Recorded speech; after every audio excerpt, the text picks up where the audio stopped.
প্রতিদিন একটা করে শর্ট ভিডিও আপলোড করলে আমাদের চ্যানেলের ক্ষতি হবে নাকি আমাদের চ্যানেলটা গ্রো করবে?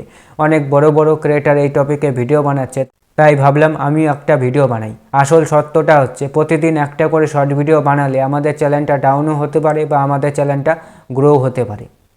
আমরা যখন একটা ইউটিউব চ্যানেল শুরু করি তখন নির্দিষ্ট একটা ক্যাটাগরি ডিসাইড করে নিই। কেউ কুকিং ভিডিও বানায়, কেউ টেক ভিডিও বানায়, কেউ ব্লগিং ভিডিও বানায়।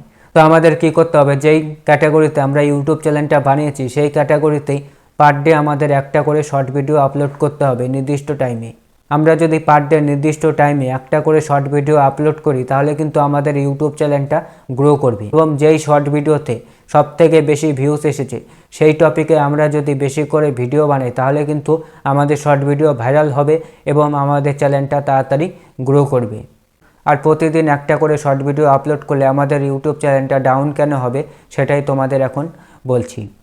তোমরা যদি একই চ্যানেলে বিভিন্ন ক্যাটাগরির ভিডিও আপলোড করা শুরু করো, আজকে কুকিং ভিডিও আপলোড করলে, কালকে ব্লগিং ভিডিও আপলোড করলে, পশু ফানি ভিডিও আপলোড করলে, তোমরা যদি একই চ্যানেলে বিভিন্ন টপিকের ভিডিও আপলোড করা স্টার্ট করে দাও তাহলে ইউটিউব বুঝতে পারবে না তোমাদের যে চ্যানেলটা আছে সেই চ্যানেলটা কোন ক্যাটাগরির চ্যানেল।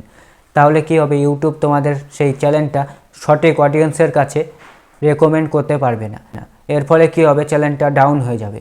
আবার আমরা কি করি, ইউটিউবে রেগুলারিটি মেনটেন না করে আজকে একটা শর্ট ভিডিও আপলোড করলাম, এক সপ্তাহ পরে আর একটা শর্ট ভিডিও আপলোড করলাম, আবার এক মাস পরে আর একটা শর্ট ভিডিও আপলোড করলাম।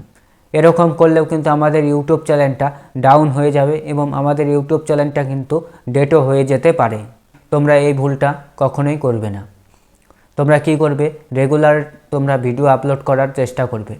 তো আজকের ভিডিওটা তোমাদের যদি ভালো লাগে তাহলে একটা লাইক করো এবং চ্যানেলটাকে সাবস্ক্রাইব করে পাশে বেল আইকনটি বাজিয়ে দাও। দেখা হচ্ছে আর একটা নতুন ভিডিওতে।